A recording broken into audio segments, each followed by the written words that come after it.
Well, good evening and welcome everyone. Thank you so much for joining us for another wellness webinar series event with Jefferson Health. My name is Sarah Breckbill and I will be serving as the program facilitator and will present your questions to our panel of experts. This evening, Jefferson Health experts in urology will answer your questions about ED, prostate, and fertility health. Well, thank you so much for submitting your questions in advance of tonight. And the questions that you'll hear me asking the providers are all submitted right from when you registered for this webinar. And if you have any questions throughout our discussion tonight, for those joining us on your computer or tablet, at the bottom of your screen, you should see an icon that says Q&A. We'll do our very best to get to as many of the questions as possible, but please note we may not be able to answer all of them during this virtual event. And due to hospital guidelines and privacy, we are unable to comment on specific cases. Well, with that, I want to go ahead and introduce our experts for the evening, starting with Dr. Messiah Jimbo with urology, Dr. Paul Chung with urology, and finally, Dr. Paul Irons with urology. Well, before we dive into our discussion for tonight, I want to just give each of you a minute or two to just say hello, provide a little background information about yourself, and then we will kick off the evening. So Dr. Jimbo, we'll go ahead and start with you. How are you doing this evening? I'm doing well. Thank you, Sarah, to you and the rest of your team for organizing this webinar. Thank you to all of our patients for attending this. Hopefully, this will be a very educational and productive hour for everybody here. So as Sarah said, my name is Messiah Jimbo. I am a urologist at Jefferson with specific subspecialty fellowship training in andrology, which includes the evaluation and management of men with sexual health issues, such as erectile dysfunction, as well as male infertility. So as far as the topics tonight are concerned, I will say that ED and male infertility are two key areas of my focus and what I see the majority of my patients for. I practice in both Center City, Philadelphia, as well as in Cherry Hill, New Jersey. Okay. All right. Well, thank you very much. Okay. And Dr. Chung, how are you doing this evening? I'm doing well, and thank you for the invitation to participate. It's great to see our patients and awesome opportunity to educate the community. My name is Paul Chung, as you mentioned, and I practice in Center City as well as the Navy Yard in South Philadelphia. And my practice is focused on male genital reconstruction, prosthetics, as well as urethral or urinary reconstruction. Thank you. Thank you. All right. And last but not least, Dr. Irons, how are you? Good. Thank you for having us as well. I'm Paul Irons. I practice general urology, so see patients with all kinds of urologic concerns. That can be anything from kidney stones, urinary issues, and men's health issues, like we'll touch on tonight, like erectile dysfunction, low testosterone. I currently see clinic patients at the Navy Yard Jefferson location, as well as up in Jefferson's Asplin Clinic in Willow Grove. And then in January, I'll also be seeing patients over in the Cherry Hill location. Okay. So you're all over. All right. Perfect. Well, thank you. And with that, let's dive into the questions because I know we received a ton of questions. Dr. Jimbo, we will start with you. For the first question this evening, how common is infertility and how often is there a problem with the male partner? Okay, so first to answer that question, it's important to define what infertility means. Medically speaking, the definition of infertility is the inability for a couple to conceive naturally, even after 12 months of regular unprotected intercourse. So using that definition, about 15% of all couples are infertile, as in not being able to get pregnant within a year of trying. So that's 1 in 7 couples, which is, potentially surprising, just how common this issue is. And now among couples with infertility, the 30% of the cases are due to a male fertility problem alone, for example, because of low sperm counts or low sperm motility. In another 20% of cases, it's a combination of both the male and female problems. So you can see that among infertile couples, 50% or half of all those cases do involve issues with the male partner. Okay. All right. Thank you very much. Okay, moving along here, Dr. Chung, we will turn to you now. At what age should prostate exams or prostate cancer screenings typically begin? Sure. In terms of prostate cancer screening, there's a variety of ways that we can do this. One is the digital rectal exam. However, we also do blood testing to evaluate what's called a PSA level. The recommendations for prostate cancer screening are age-based. So we definitely recommend prostate cancer screening for average risk people who are between the age of 50 to 69. For patients older than that, we have a term that we use called shared decision making, where the physician as well as the patient will have a discussion about what the benefits as well as harms may be of screening. For people who are less than 50, if they have a family risk, excuse me, for prostate cancer, then yes, we do recommend that earlier screening, starting about around anywhere from 40 to 45. However, we also do not recommend screening for people who are younger than the age of 40 because the risk for prostate cancer is going to be low. Okay. All right. Helpful information to keep in mind. Thank you. And along those same lines, Dr. Ines, we will turn to you. Which foods or dietary patterns may help support prostate health or reduce the risk of prostate cancer? Sure. So there's been a lot of studies on what foods may have benefits for reducing either prostatic enlargement or possibly prostate cancer.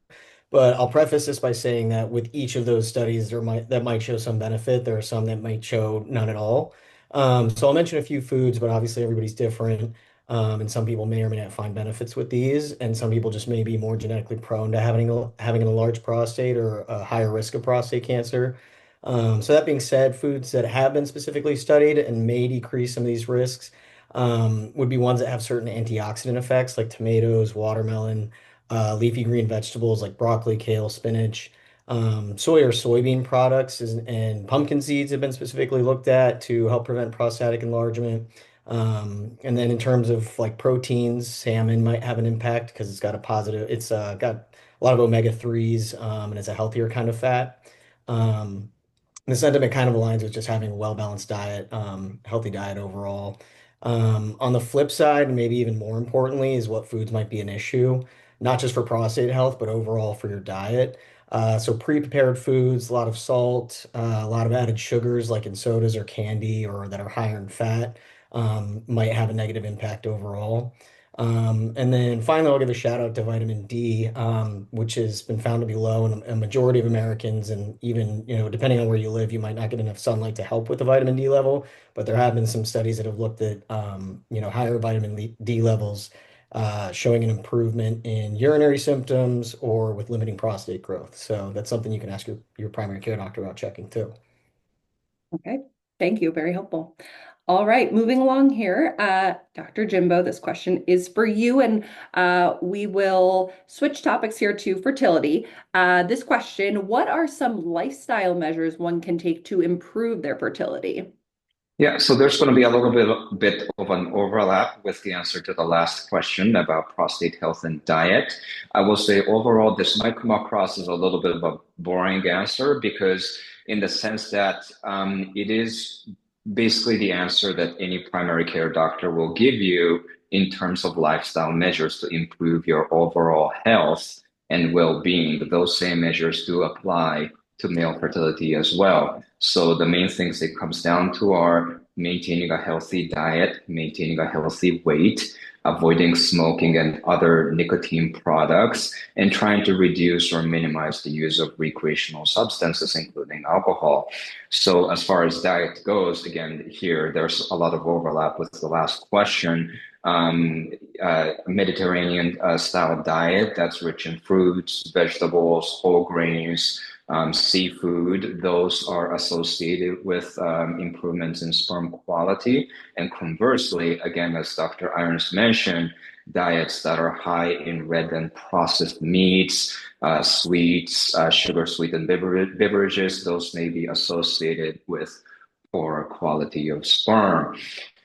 Weight loss through diet and exercise is recommended for overweight patients, as obesity for sure negatively affects sperm quality through changes and alterations in the man's hormones and metabolism.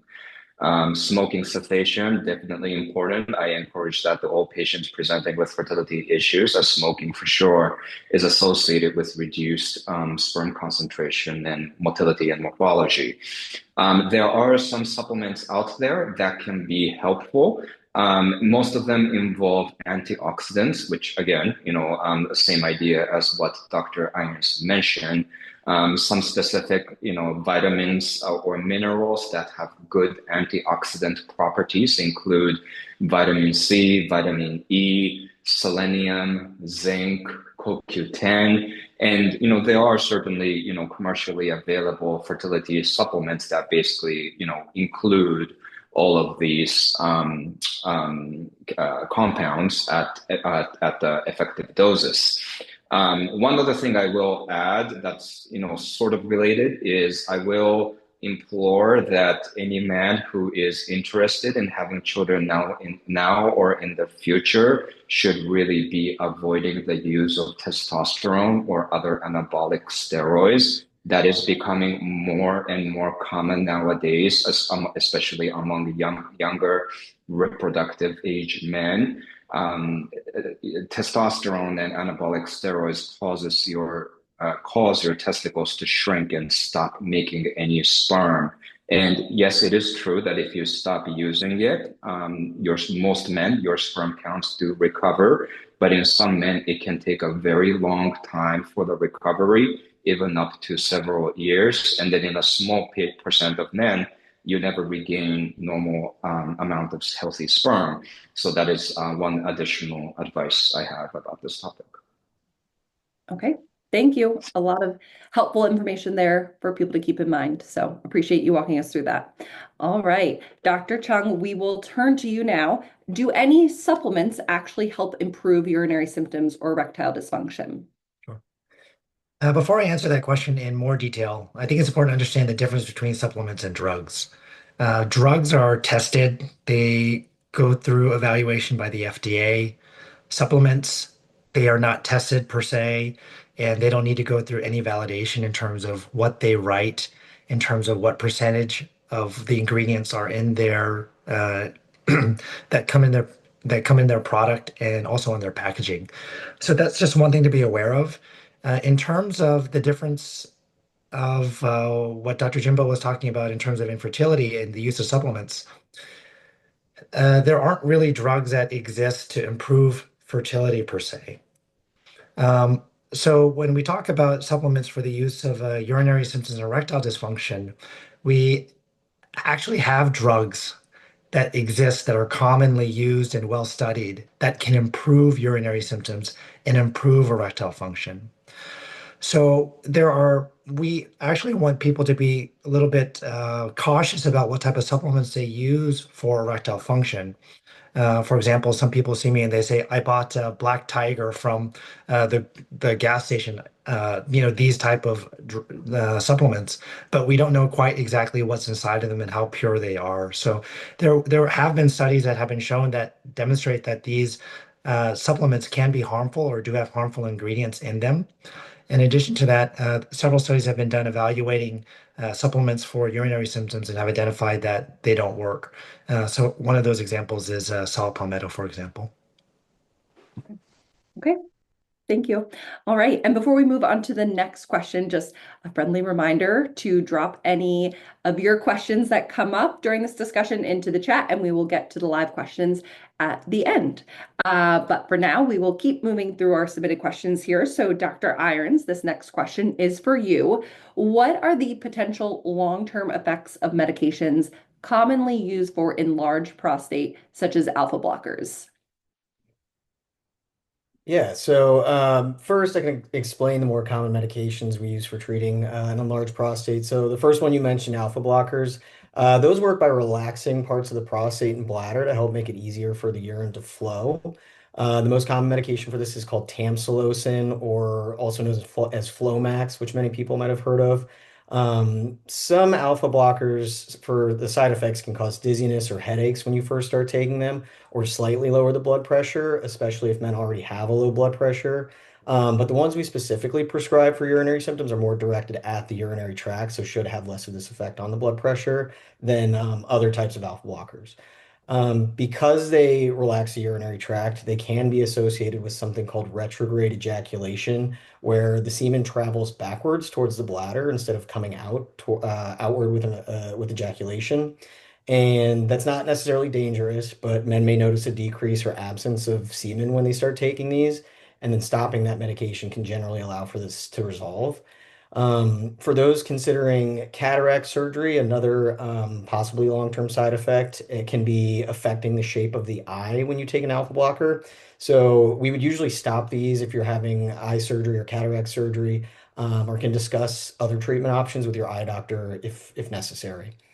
And then another one, other than alpha blockers, another class of medication we often prescribe works by blocking hormones to the prostate. If you've heard of medications like finasteride or dutasteride, these take a lot longer to usually notice symptom changes with urination because they work over a much longer period of time to gradually shrink the prostate.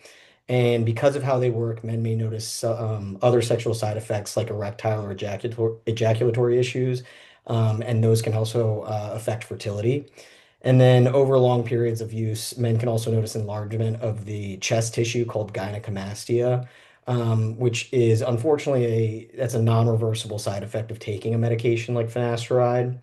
I will say that we do see many men that benefit greatly from these medications and don't experience bad side effects with them. But if you were starting to experience side effects with them, we do offer surgical procedures that can also help treat an enlarged prostate. And for men who are healthy enough for surgery, this is something you could discuss with a urologist to avoid medications in general. All right, thank you. Okay, moving along here, Dr. Jimbo, you are up next. Is there anything that older males, for example, those above 40 years old, anything that they should know about their fertility and potential health risks to offspring? Right. So I think most of the lay public is quite familiar with the concept of advanced maternal age, where unfortunately, if a woman is 35 years or older, that is considered advanced age for motherhood because there are definite declines in their fertility as well as increased risk of problems in their children, such as increased risk of Down syndrome. What is probably less commonly known by the public is there is also a concept called advanced paternal age, which most of us define as men 40 and older. Although most men do maintain good fertility potential, well into their senior years, there is definite increase in risk of adverse health outcomes for offspring, including birth defects and other genetically mediated conditions. And we think this is because of age-related changes, age-related increases in the number of mutations within your sperm, as well as decline in the overall quality of your sperm. So specific examples of conditions that children born to older men are at increased risk for include birth defects such as cardiovascular anomalies or cleft palate, a lot of psychiatric and neurodevelopmental issues such as autism, ADHD, schizophrenia, substance abuse, as well as increased risk of certain childhood cancers such as leukemia or retinoblastoma. Now, that might, sound very alarming, but I will follow this up by saying by no means does that mean men older than 40 should be discouraged from becoming dads. And I do not suggest that by any means. These risks are still small. We would never tell, for example, a 39-year-old woman not to get pregnant just because she's older and at increased risk of having children with Down syndrome. And we would, provide the same advice to older men. It's just something, you should be aware of going into it. Absolutely. Important to keep in mind. Thank you. Okay, Dr. Chung, we'll turn to you now. Which prostate cancer treatments offer the best chance of disease control while minimizing the risk of erectile dysfunction? That's a very difficult question to answer. In terms of that, a lot of it depends on what erectile function the person initially has. It also depends on the extent of the disease, and it also it also depends on kind of what treatment options are being recommended. And in terms of whether the prostate cancer that the patient may have is low risk versus high risk, for example, makes a really big difference in terms of whether they need hormones with the radiation and how the dissection may be performed for if a patient elects to have their prostate removed. So I would say that any treatment that's offered for prostate cancer does have the risk for causing erectile dysfunction. For patients who have surgery, often they will experience these side effects from the treatment earlier and or immediately after their treatment, and they'll have an idea of what their status is soon. In terms of patients who get radiation, they often don't have much side effects while they're actually receiving the treatment. And the side effects that they may receive in terms of erectile function are often delayed and going to often occur years later. And sometimes they may forget that and say, oh, but I did so great during radiation. Why is it causing me a problem now? But unfortunately, that's how the side effects of radiation occur. Many of them occur in a delayed fashion, not in an immediate fashion like surgery. So, in terms of which causes less ED, that's a discussion to be had with your urologist or your radiation oncologist. A lot of that is going to be disease specific in what you have starting with. Okay. All right. Thank you. Okay, Dr. Irons, question for you. Why might one erectile dysfunction medication work better for an individual than another? Yeah, so similar to most other medications, one size doesn't necessarily fit all people when it comes to erectile dysfunction meds. So if the same medication is taken by two different people, there's a lot of different factors that are going to affect how well it works, such as a person's weight or metabolism, their other medical problems, or effects from other medications that they're on. So if two different people both use Viagra, but one person metabolizes it faster, has certain other medical issues like diabetes, heart issues, or especially if that person has had some type of surgery on the prostate or the penis previously, they may not respond as well to the medication compared to a person who has less of these competing factors. Fortunately, there's multiple medications and treatment options for erectile dysfunction.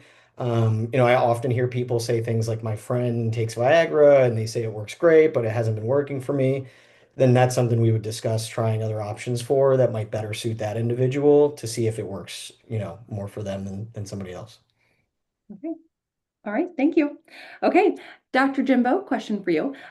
This submitted question says, how should I start pursuing a male infertility workup?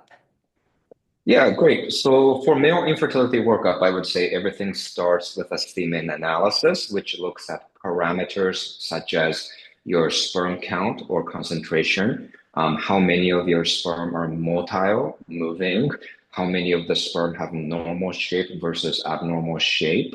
And although I always prefer, properly performed semen analysis done at a expert fertility clinic, fertility lab, there is increasing availability of commercial home semen test kits that are much more accessible and probably a lot easier to use for many patients.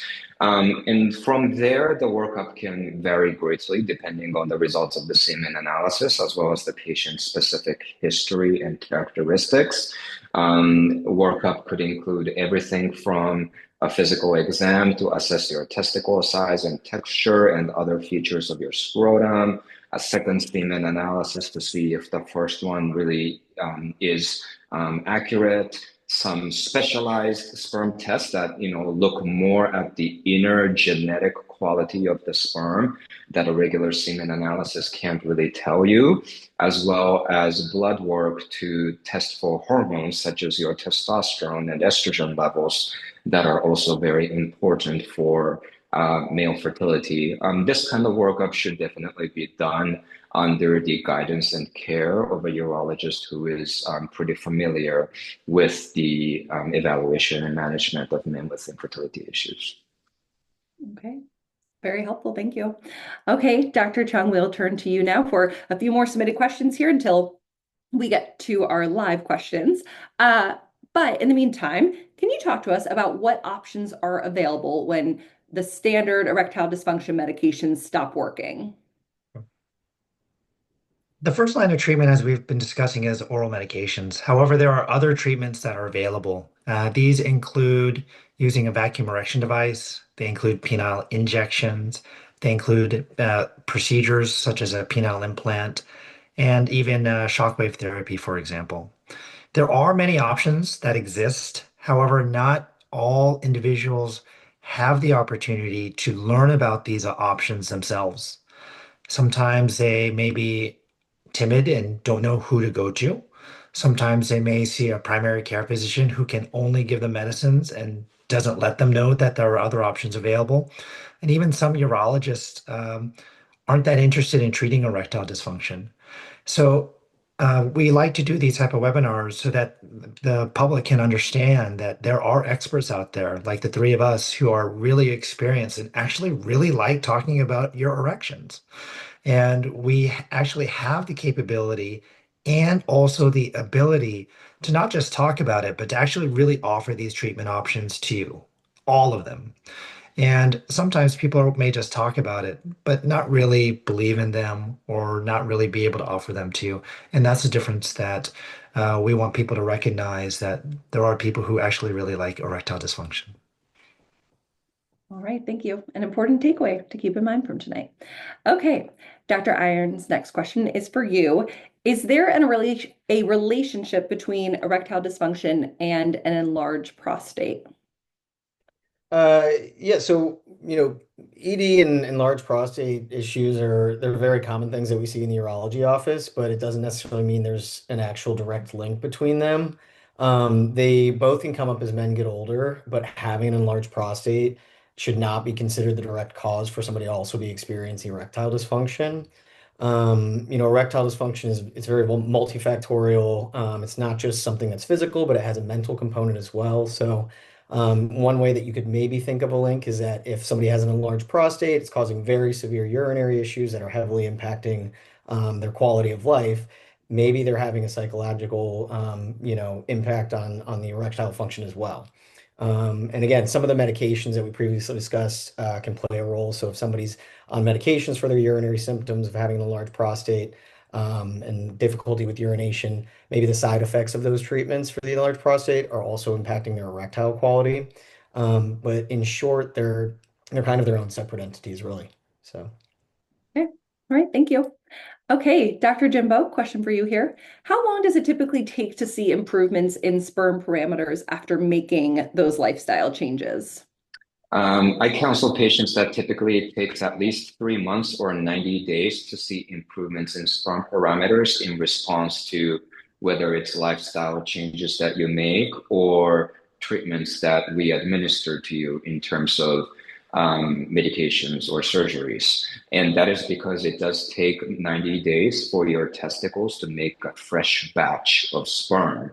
So if the moment you make your lifestyle change, or the moment I start the medication for you, or the moment I do a surgical procedure to try to improve your fertility is day zero, then we would wait until at least 90 days or 3 months later to check your next semen analysis. That is so because of that delay, right? There's a delay between you deciding to go meet the urologist, actually meeting the urologist, getting the workup done, and then getting the intervention done to try to improve your sperm counts. And then it's another 3 months beyond that. So there is going to be a bit of a process involved. So I encourage any couples, any men dealing with fertility issues to try and seek evaluation sooner rather than later so we can get working on this early. Okay. All right, thank you. Okay, Dr. Chung, you talked a little bit about this at the top of the webinar, but Can you talk about what age should routine prostate screening or monitoring typically stop? Sure. So, in terms of prostate screening, which means evaluating someone's risk for prostate cancer who does not have a diagnosis of prostate cancer, we will typically, as we discussed, do that for and recommend that for people who are from 50 to 69. Once patients reach the age of 70, that's where we talk about shared decision making, where we have that for the discussion of should we screen, should we do the testing, should we find out? And the challenge with that is that sometimes patients get afraid of cancer, they get afraid of the C word, they want to know.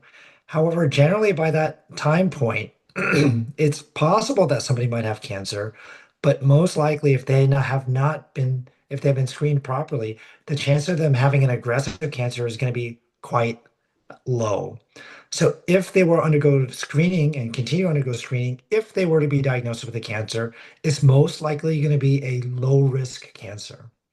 And these are actually cancers that we do and prefer not to find. And the patients wonder, oh, well, why don't you want to find that? It's still a cancer. And the reason why sometimes we would prefer not to find them is because these low risk cancers have a very low risk of altering someone's life course. They have a very low risk in causing someone harm in terms of their lifestyle or taking their life.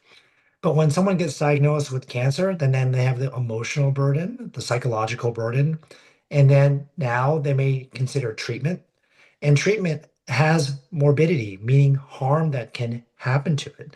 People can have urinary incontinence, erectile dysfunction, like we're talking today, complications from treatment. So, screening is meant to help identify cancers that may harm someone's life. We are learning how to do screening better, but we also want to stop screening appropriately so that we don't harm people's lives in another way as well. And so that's where that conversation will happen with that shared decision making in terms of what to do and how to do it and whether you should do it at all. Okay. All right. Something very important to consider and talk about. So thank you. All right. Well, before we move into the live questions, we have one final question here. This one here is for Dr. Irons, and I think we may have talked a little bit about it before. If there's anything else you want to add here, but what non-pharmaceutical or lifestyle approaches can help improve erectile dysfunction? Yeah, I think we touched on a few big ones. Dr. Jimbo mentioned earlier, first, if somebody smokes, I think any doctor you see is going to tell you you should try to quit for multiple benefits. But in terms of erectile function, you can have improved blood circulation when you quit smoking, and so that can positively, impact the erectile function. Another approach can be related to alcohol intake. So we also, briefly mentioned that. But if somebody's, having multiple alcoholic beverages before trying to achieve an erection, they might not be as successful. So trying to, limit consumption of that can help. Working to improve your weight and, blood sugar or your cholesterol can also help. Since you have, arteries, nerves, veins that are trying to help you get an erection, and these can be negatively impacted by things like diabetes or heart disease, high cholesterol. And then, physical activity, improving your exercise, 30 minutes a day, 3 to 5 times a week, has been shown to improve multiple aspects of health. So even if you're just taking a walk around a block a few times a week, it's better than staying sedentary and not active at all. And then, one last thing, I previously touched on the psychological aspect of erections. So if there's certain life stressors, with relationships or work or around home, working to manage stress can help. And so I often tell patients that working on communication with their partners, even seeing like a mental health counselor, sex therapist, things like that can be very beneficial as well. Okay. All right. Definitely an important discussion. So thank you for the reminders there. Okay, we will now turn to live questions. So thank you all so much for submitting your questions. We will go through them now. If I see a certain question that I think might be a better fit, I'll direct it to one of you three. If not, feel free to just chime in, and this can definitely be an open discussion. So to kick us off with the first live question of the evening, can the doctors discuss geriatric urinary problems and solutions, for instance, intense urgency and leakage? And whoever wants to jump in. Sure, I can jump in and take that question. And I wouldn't say that they're necessarily geriatric urinary symptoms. They are just common urinary symptoms that people can experience. In terms of urinary symptoms, just in general, I'd say that I often kind of talk to my patients about how a lot of these symptoms actually develop slowly over time. It's pretty uncommon for these symptoms to suddenly develop uh, without some type of trauma or other injury. Symptoms from a large prostate are slow.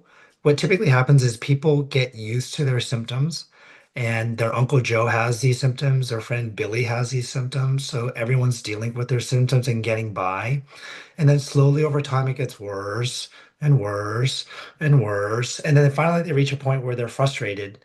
And then they see a doctor and they want to finally get help because they can't stand it anymore. So we encourage people and want to outreach to people so that people who are younger can understand about urinary health at an earlier age, and that, so we can be more proactive and perhaps prevent these symptoms from being more severe in the future. Now, going back to the question of intense urgency and leakage, uh, leakage can happen from a variety of reasons. Sometimes leakage can be a serious problem in terms of not being able to empty your bladder. So, if you were to have a full bucket and you're walking around and a little bit of pee comes out, so that can be a major problem. Fortunately, that's not the most common problem. But if you have leakage, it's definitely something that should be evaluated to make sure that it's not harmful to you and that's not harmful to your kidneys, for example.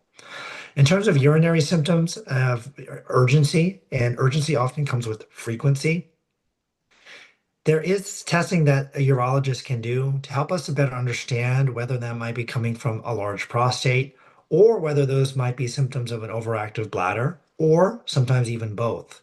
So, if you have those symptoms and haven't undergone that evaluation, then that urodynamics evaluation can be helpful for you to better treat which your bladder versus your prostate. And there are medicines that can treat your prostate, as we've discussed, but there also are medicines that can treat your bladder. There are many women who take bladder medicines who don't have a prostate.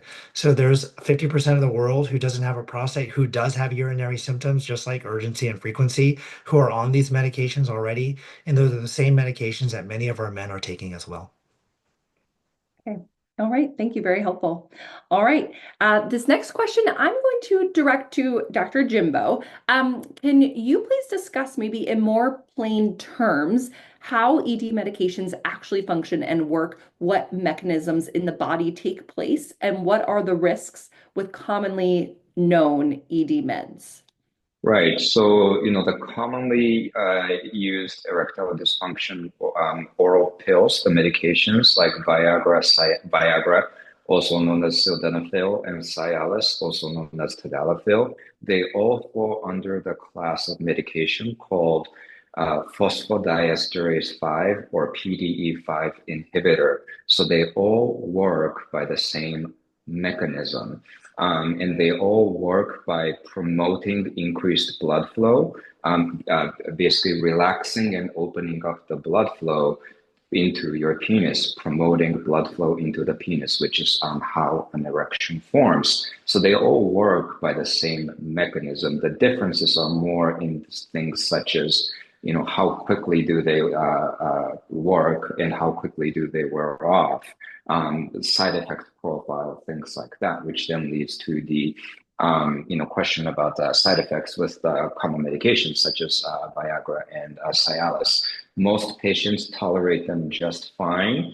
However, especially if used at higher doses, patients may experience side effects from increased blood flow to other parts of their body, for example, into their sinuses, so they get congestion, sinus congestion symptoms. They increased blood flow to their head, so they can have some throbbing headaches, increased blood flow to their cheeks, so they can feel some flushing sensation, which may or may not be bothersome for the patient. Also, especially with Cialis or tadalafil, that can promote the blood flow to your muscles. And so some patients can experience it as muscle aches. Those are some of the common side effects with the PDE5 inhibitors. Oh, and one important thing about these pills is that they should never be used in or be very cautiously used in patients who carry prescriptions for something called nitrates, like nitroglycerin, which are medications patients may be carrying around in case of things like chest pain. They have, if you take nitroglycerin or nitrate medication in a pretty similar time frame as one of these erection medications, that can cause a very dangerous drop in your blood pressure. And therefore, when you talk to your primary care doctor or a urologist about erectile dysfunction and treatments for them, definitely make sure to bring it up if you carry a prescription for a nitrate compound. Okay, thank you. Important information to keep in mind there. So appreciate you walking us through that. Okay, Dr. Irons, I will go ahead and direct this next question to you. Does saw palmetto help with BPH symptoms? Yeah, so that's kind of a point of contention somewhat. I think Dr. Chung touched earlier on the use of supplements. And so there are some people who think they notice a benefit from using things like supplements with, saw palmetto in them. And there are some studies that have shown that either from a subjective standpoint of people reporting their symptoms being better on it, or an objective standpoint of maybe the prostate looks smaller.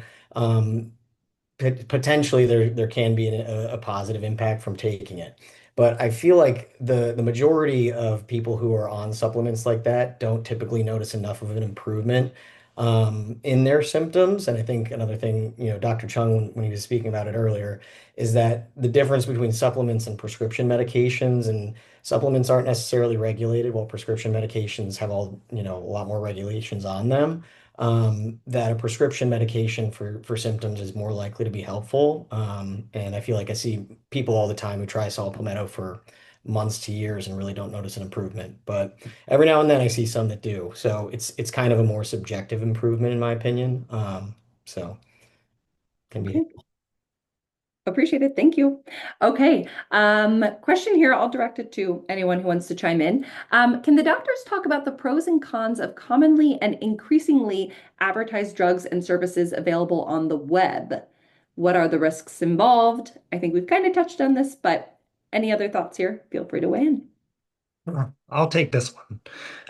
And I'll kind of narrow the question down in terms of online men's health websites. This includes Amazon, Blue Chew, Row, all these types of direct-to-consumer products is what we're DTC, or for short, avenues in terms of engaging patients in their health. I understand the concept of why it exists. Erectile dysfunction is a sensitive issue. It's easy to fill out a questionnaire online and get the drugs mailed to your house and get some screening done and so forth. But the conversation is not being had as to maybe why someone had developed erectile function, and what type of preventative care can be done. So yes, the medicines that those places typically prescribe are the real thing. They are related, and often a pharmacy that is giving you real Viagra or generic Viagra. They're giving you the generic form of Cialis. They're giving you real medications generally, the same things that the three of us would prescribe to you. However, they are also charging you for that service significant prices, and these medicines are actually quite cheap now. Some of these pharmacies that we utilize for our patients who pay out of pocket can get 90 days of ED meds for $10, shipped to their house for $5. So the cost differential is massive, and that's how they make their money. So we encourage people to step into the office, and we want people to know that there are approachable people who like talking about erectile function, who have the ability to do the lab work to make sure there aren't problems, who have the ability to do ultrasound evaluations to identify the potential causes. We can titrate your medicines, get them cheap for you, free through sometimes your own pharmacies or your pharmacy health plans through your insurance companies. And we can also guide people in terms of proactive care. What we mean by that is if people are experiencing erectile dysfunction, that is a harbinger for having other cardio and vascular disease. So if somebody were to have erectile function at the age of 40 or 50, the small blood vessels in their penis are already being clogged. What do you think is happening to their blood vessels in their brain as well as in their heart? So those patients have a significant risk for developing heart attacks in the future. So by seeing a provider who's interested in managing your ED, we will also help to manage and ensure you're getting the overall care that you need by seeing a primary care physician, sometimes a cardiologist who specializes in preventative care. And that's what we can do for you. And at Jefferson, we actually have a men's health program with a navigator who can help to guide you through this process of getting your appointments because we know navigating the system and the health system is difficult. Okay. I will quickly add here, I echo Dr. Chung that medications like Viagra and Cialis nowadays are generic and very, very cheap. Those products that are marketed by the online companies are usually either one of those medications or a combination pill of of both at a significantly marked up price. Yes, it's true that a lot of patients, their insurance might not be willing to pay for these medications. However, there are easy workarounds around that. For example, there are coupons that we can easily get for our patients. So under our care, I agree with Dr. Chen that, I mean, a patient should never be paying, let's say, much more than $30 for a 3 month supply of, one of these medications. Okay. Thank you. Important call outs and just keeping that comprehensive care in mind. So appreciate it. All right. Next question here. And whoever wants to chime in, feel free. Can any of the docs discuss the pros and cons of the procedure called UroLift for enlarged prostate conditions? Yeah, I can take this question. So Eurolift is a procedure where small clips are inserted into the prostate to kind of tent it open and help the urine flow more freely through the prostate. Um, with any procedure where we're putting a camera up towards the bladder and over the prostate, some of the things people can notice, especially in the short term or right after the surgery, would be things like having burning with urination or having blood in the urine. There's a risk of urinary tract infections with that.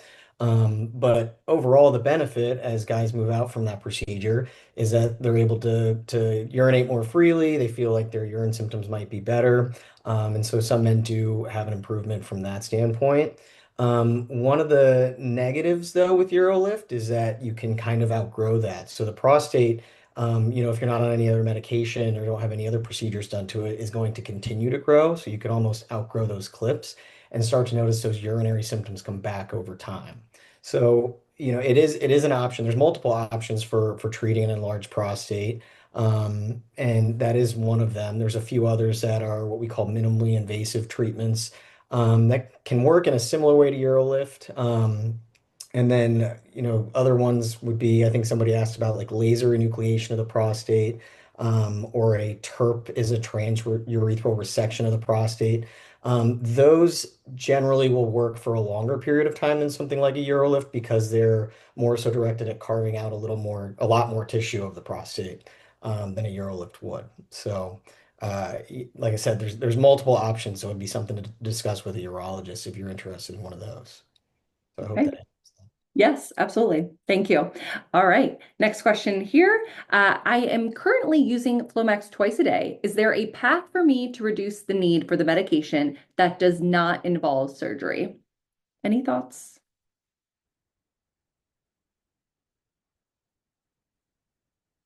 Paul, how Whoever. about you take that one since you just talked about urinary symptoms? Yeah, I just so earlier I touched on finasteride, so that has a very different mechanism of how it works. We had touched on alpha blockers, so that's what the tamsulosin is, and that kind of it can work faster when you start taking it. But a medication like finasteride or dutasteride are 5-alpha reductase inhibitors. They block hormones to the prostate, so that it shrinks over time. And so that could be a medication option. Without knowing any other specifics to symptoms or anything, there could also be an aspect of like overactive bladder. I think we touched on urgency or frequency symptoms earlier. So maybe a medication directed towards overactive bladder could also help, if somebody really wanted to avoid surgery and try something else. Okay, thank you. All right, next question here. Can the doctors discuss the pros and cons of penile implants? Dr. Chung, I think you had mentioned this earlier, so just looking to dive into it a little bit more. Okay. I'll talk about the cons, and Dr. Jimbo can talk about the pros. How about that?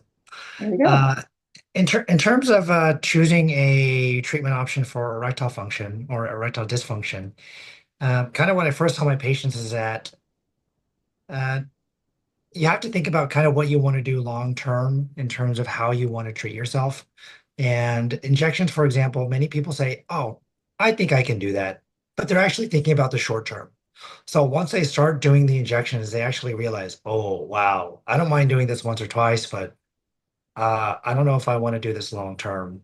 So that's just one plug that I have in terms of for patients thinking about whether they want to have a penile implant procedure or not. It does have that longevity of it, and I'm stealing his thunder, but those are the longevity of it being with you is one thing to consider. So in terms of kind of the negatives or the cons of getting a penile implant procedure is that some people just are not willing enough or to have a procedure done. And that's fine. We can understand that it may not be for everybody. Sexual function may not be important for that person enough that they're willing to have that procedure. In terms of the procedure, it is a 45-minute procedure, and our patients go home that same day. It's a recovery that's similar to a hernia repair and causes that discomfort in the growing region. Many of our patients are single or live alone, for example, and they're able to get through this by themselves. And I use that just as an example. In terms of things that people want to think about, is that it's a mechanical device, just like a hip or just like a knee. So just like hips and knees may fail and they may need to be replaced, the the device does have a longevity to it, and that's typically about 10 to 15 years. So that's just needs to be considered that malfunction can happen.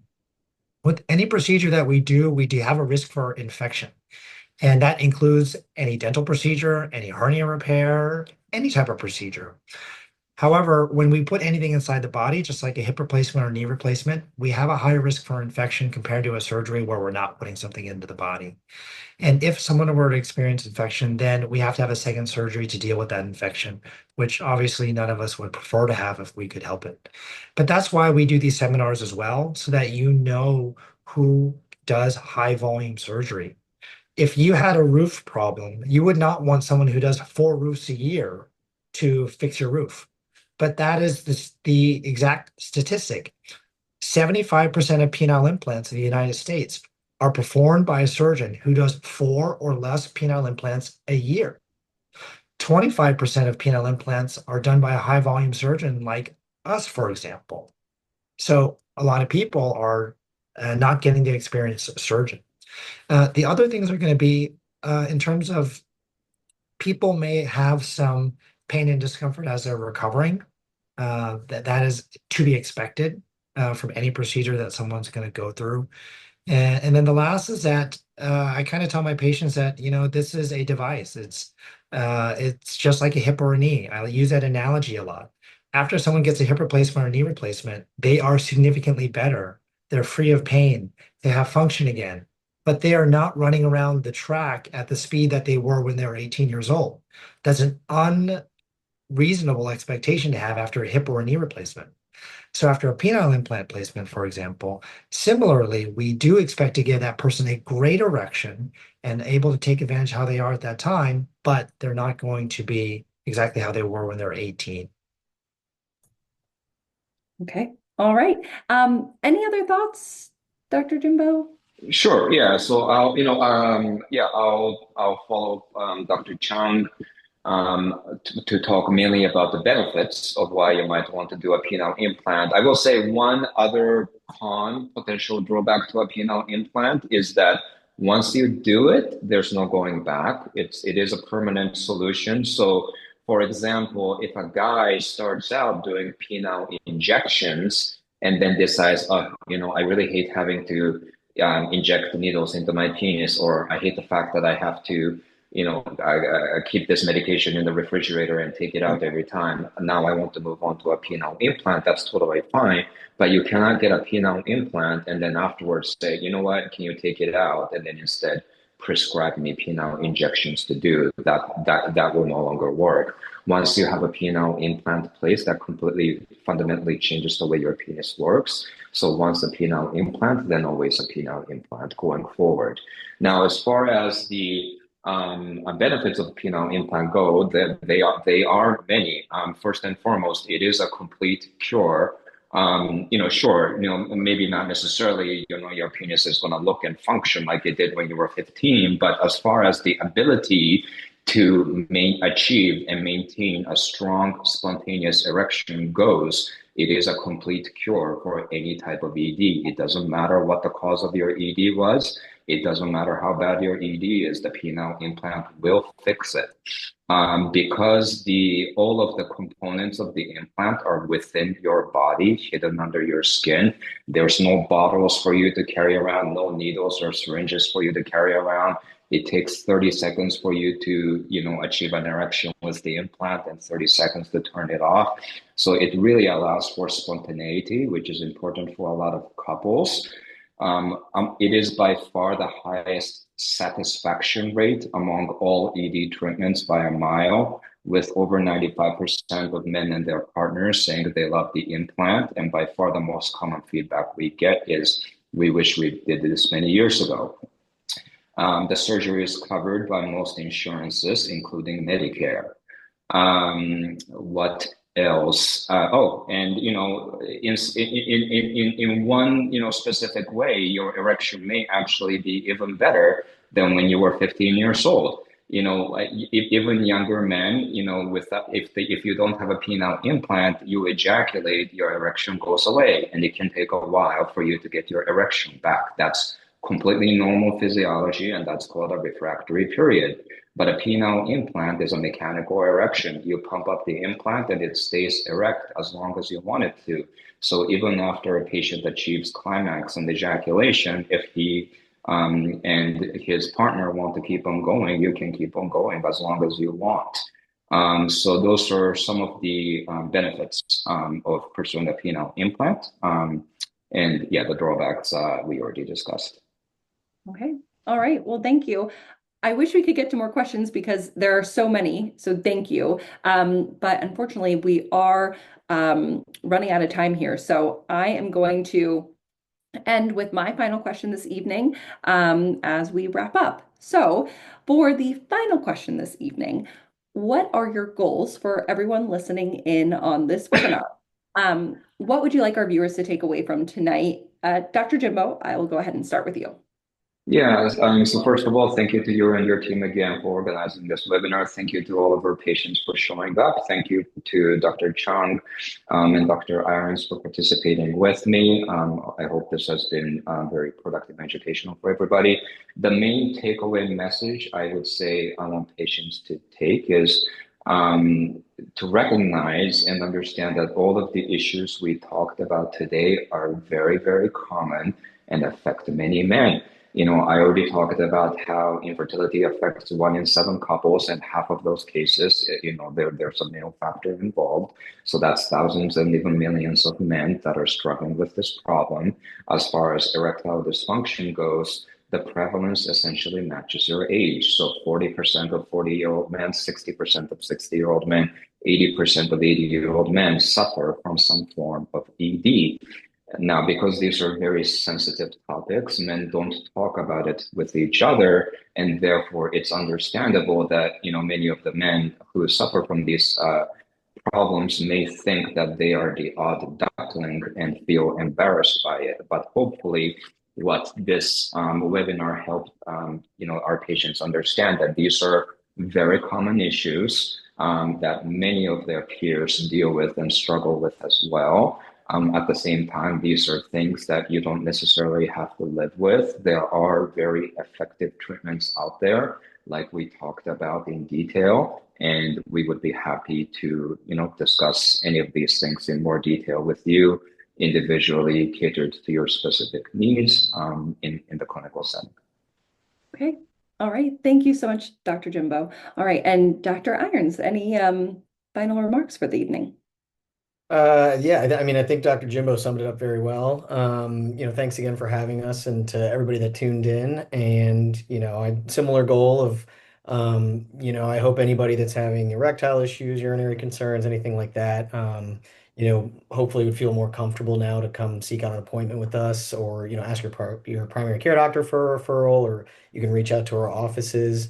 I wouldn't want anybody to not get the care that they're looking for because of feeling, a stigma or any way about these issues that are very common. So we're here to help, and yeah, I hope everybody was able to learn a few things. So thanks again. Absolutely. Thank you. I think that was a great note to end on. So with that, I just want to thank you all. Thank you, Dr. Jimbo, Dr. Chung, and Dr. Iron for your time this evening. Such great information was shared. And I also want to thank you all for taking the time to attend, submit your questions, and just be your own best self-advocate. So thank you. We will be posting an event survey, so you can let us know your thoughts. Any other specialties that you would like to hear from. If you would like someone to contact you directly to schedule an appointment with a Jefferson Health provider, please go ahead and fill out the last question in the event survey. A recording of this event will also be sent to you next week, so you can rewatch it at your convenience. If there is anything anyone here at Jefferson can do for you, please reach out to us. Thank you once again for joining, and please be sure to stay safe and healthy. Have a wonderful evening. Good night.